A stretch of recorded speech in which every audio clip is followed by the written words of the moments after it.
Top 10 fiestas más salvajes de la historia del rock. Sexo, excesos y rock and roll. 3 palabras que marcaron una época.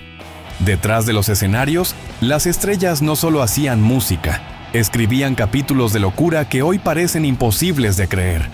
Bienvenidos a un recorrido por las 10 fiestas más salvajes de la historia del rock.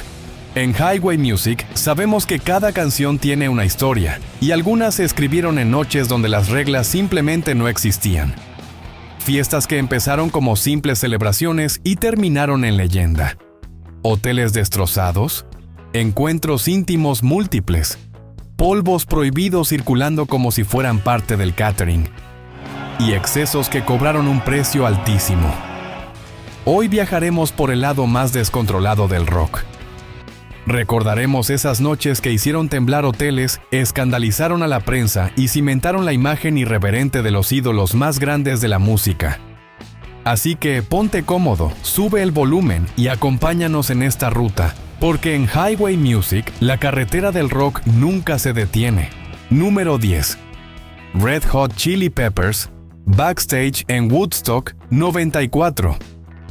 Woodstock 94 no fue solo un festival. Fue un caos organizado.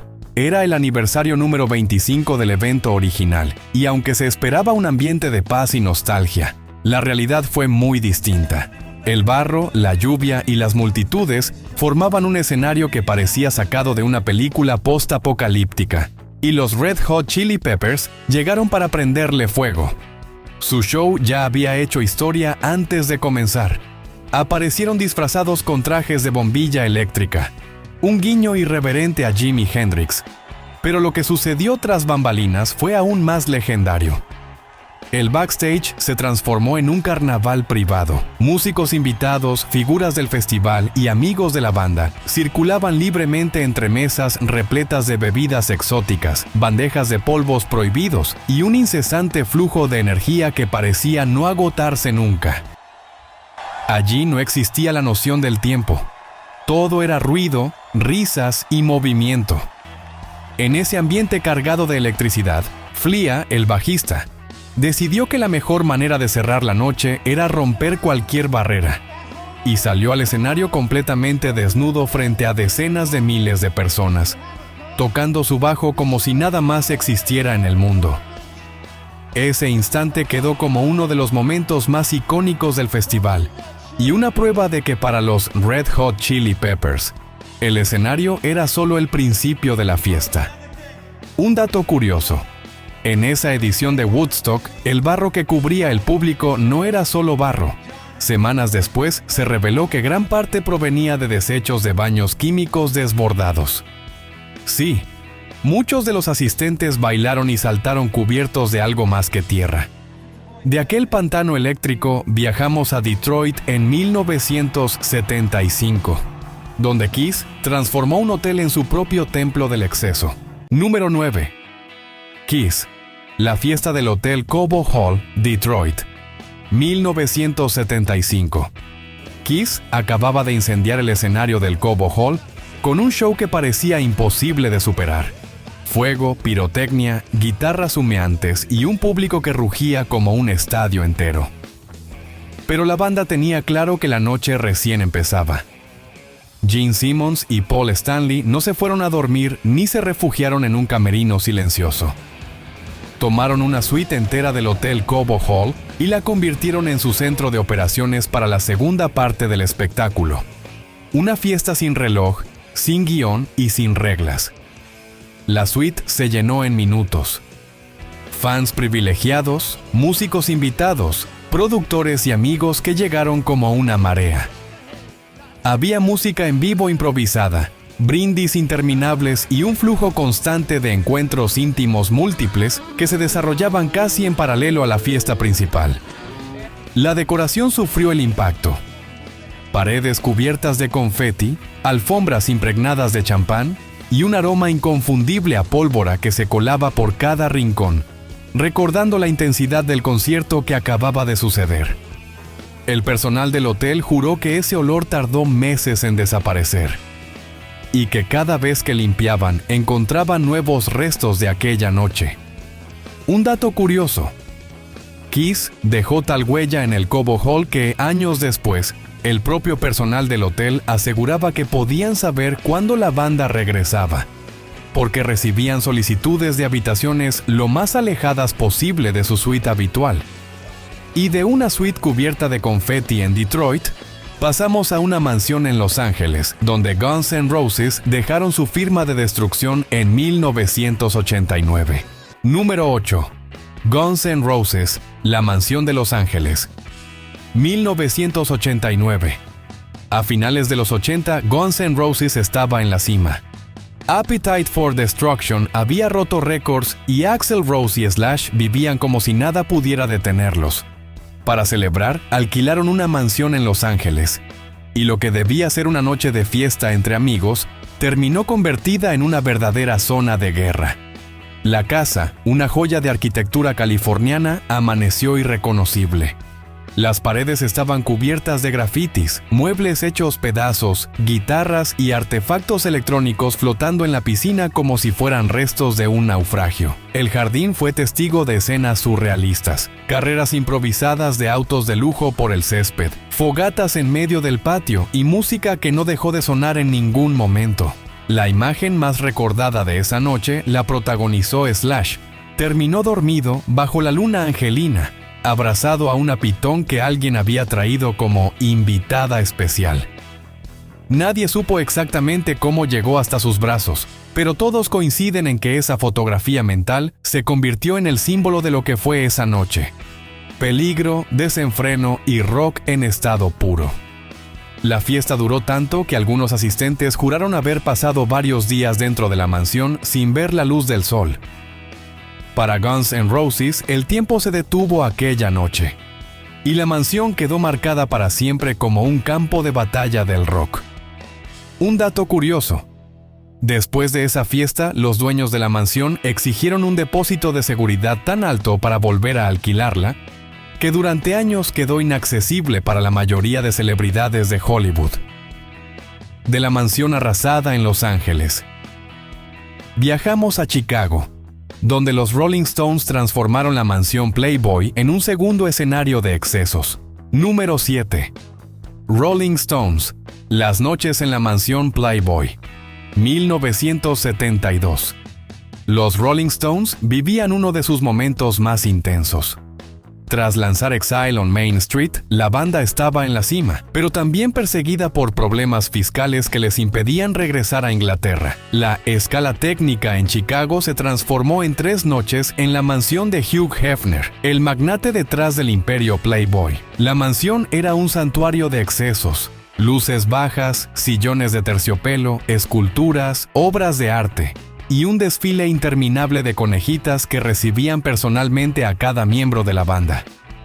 Robert Greenfield, periodista que acompañaba a los Stones, describió la escena como una jauría de animales. Keith Richards, con botas de leopardo, gafas rojas y el cabello revuelto, se recostaba como un rey en un sofá gigante. Mick Jagger se movía de habitación en habitación, rodeado de whisky, polvos blancos prohibidos y risas interminables. Bill Wyman y Charlie Watts, más reservados, se mantenían en las sombras, observando el espectáculo humano que se desplegaba a su alrededor. En medio de esa locura, Hugh Hefner observaba todo desde su sillón de cuero negro, con su clásica bata de satén rojo y su pipa, como si fuera el maestro de ceremonias de un carnaval prohibido. El tiempo parecía detenerse. Afuera era Chicago. Adentro era otro planeta. Un dato curioso: en esas 3 noches, los Stones destruyeron al menos 2 de las legendarias piscinas interiores de la mansión, causando filtraciones tan graves que el propio Hefner aseguró que nunca volvió a dejar que una banda de rock se hospedara allí por tanto tiempo. Y de la mansión Playboy en Chicago, saltamos a Seattle, donde Led Zeppelin protagonizó uno de los mitos más oscuros del rock, el famoso incidente del tiburón. Número 6. Led Zeppelin, el incidente del tiburón.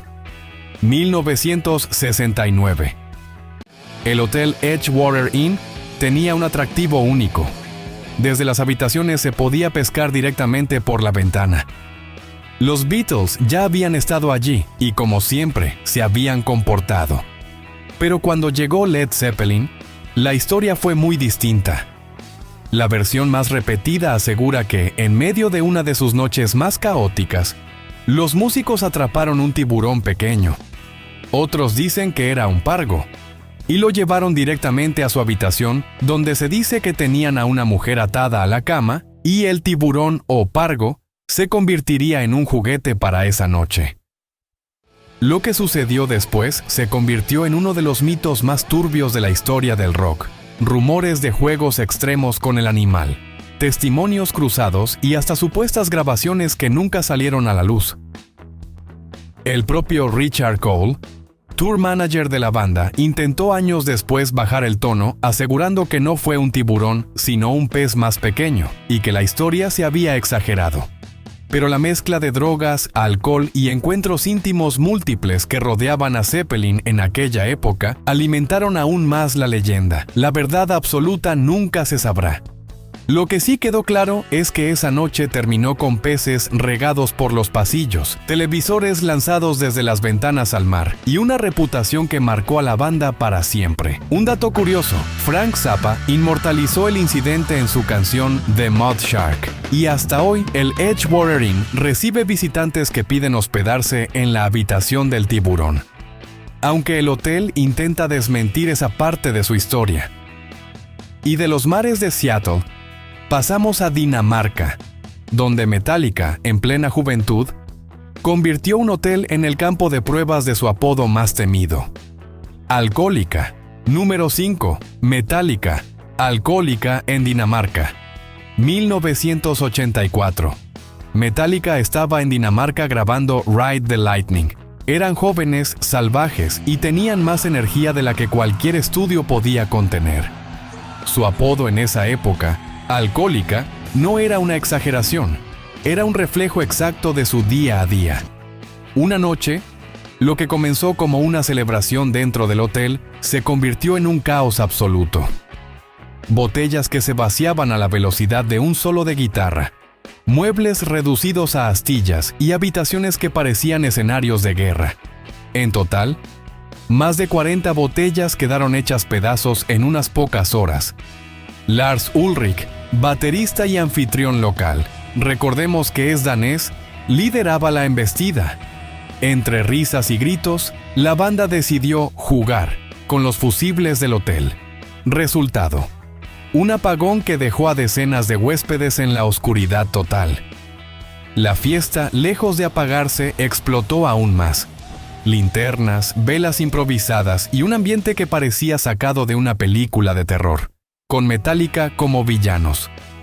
El personal del hotel intentó detenerlos, pero era imposible.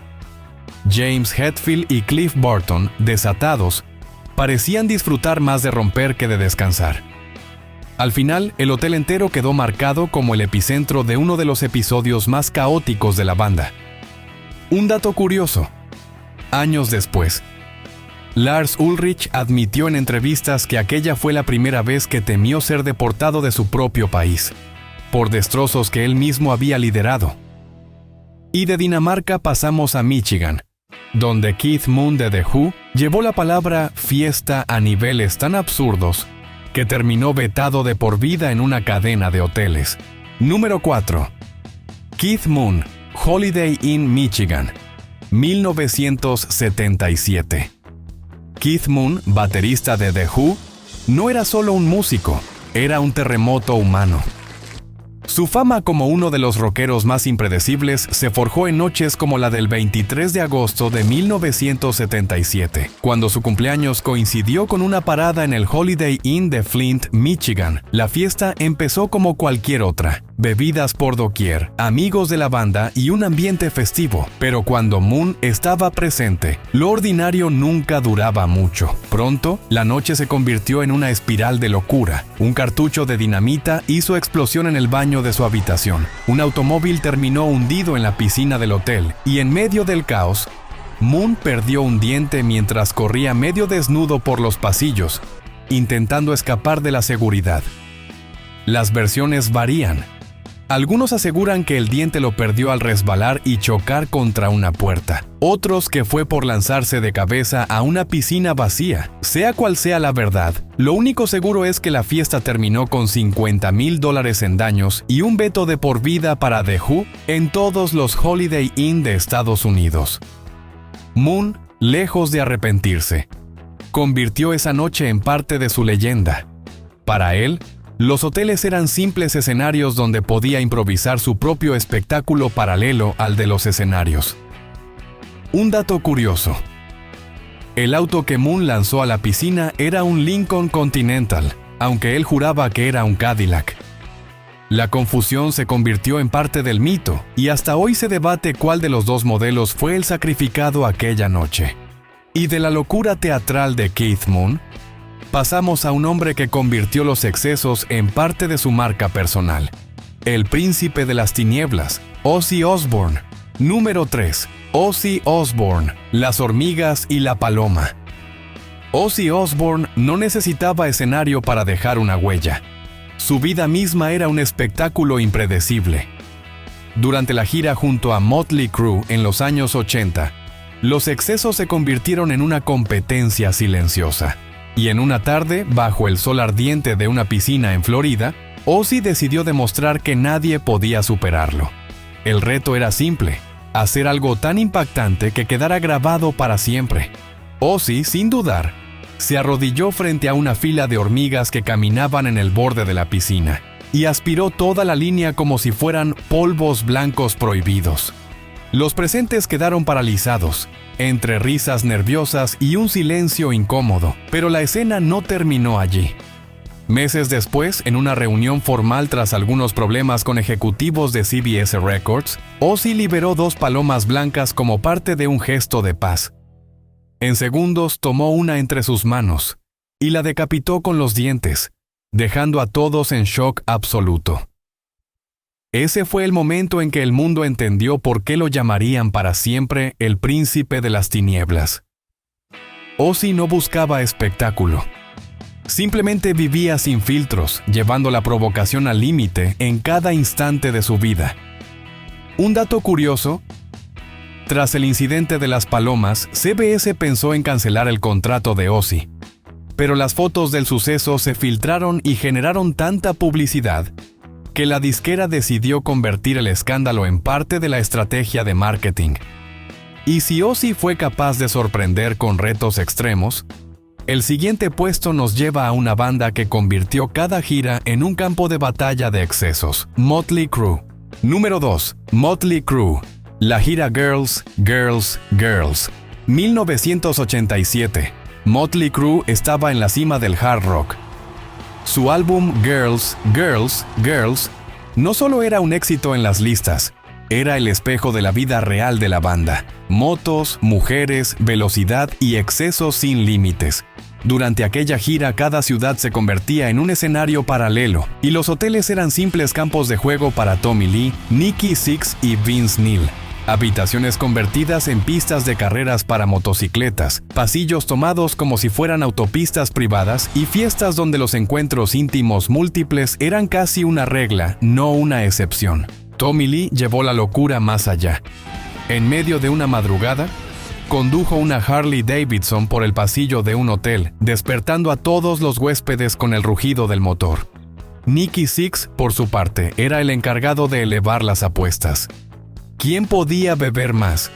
¿Quién resistía más horas de fiesta? ¿O quién llevaba la provocación a otro nivel? La gira entera parecía diseñada para desafiar la lógica, y cada noche sumaba nuevas historias que parecían imposibles de creer, salvo que las protagonizaban ellos.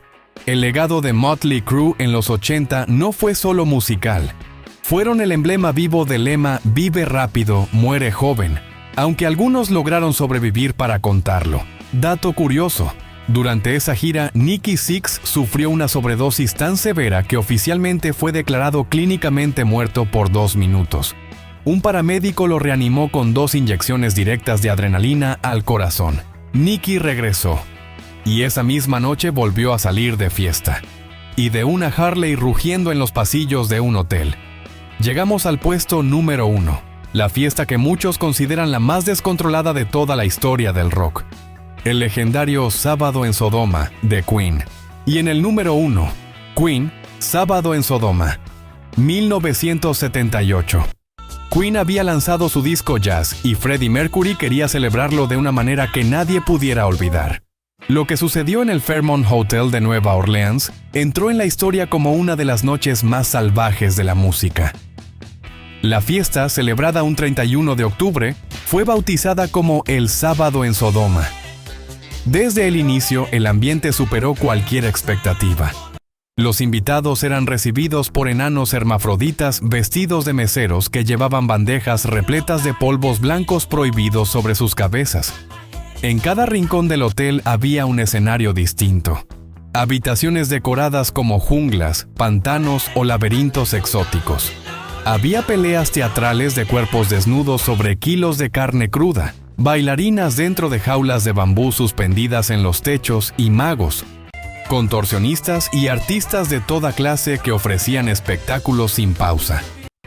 Freddie Mercury, siempre amante de lo surrealista, quería que sus invitados sintieran que estaban dentro de un sueño o de una pesadilla. Incluso se habló de contratar a una mujer dispuesta a decapitarse con una sierra eléctrica en medio de la fiesta por 100,000 libras. Afortunadamente, esa parte nunca se concretó, pero muestra hasta dónde llegaban las ideas de aquella noche. Más de 500 personas asistieron, amigos cercanos, reporteros, artistas como Elton John y un ejército de personajes extravagantes que circulaban libremente entre las habitaciones. El costo inicial de la fiesta se calculó en 200,000 libras, pero Mercury lo dejó claro: el dinero no importa, esta noche hay que vivirla. Para Queen fue más que una celebración, fue una declaración de lo que representaba la banda fuera del escenario. Un teatro de excesos, un carnaval oscuro y brillante a la vez, que marcó un antes y un después en la historia del rock. Como dato curioso, la fiesta fue tan escandalosa que, años después, varias cadenas de hoteles de lujo pusieron cláusulas especiales en sus contratos, diseñadas específicamente para evitar que algo similar volviera a ocurrir. Estas fueron las 10 fiestas más salvajes de la historia del rock. No fueron simples celebraciones, sino capítulos donde la música se mezcló con la locura, el lujo, el riesgo y la provocación. Algunas de estas historias son leyenda, otras están documentadas, pero todas tienen algo en común. Muestran hasta dónde podía llegar una estrella de rock en su mejor, o peor, momento. ¿Cuál de estas noches te parece la más brutal? Déjalo en los comentarios, comparte este video y suscríbete, porque en Highway Music la carretera del rock nunca se detiene.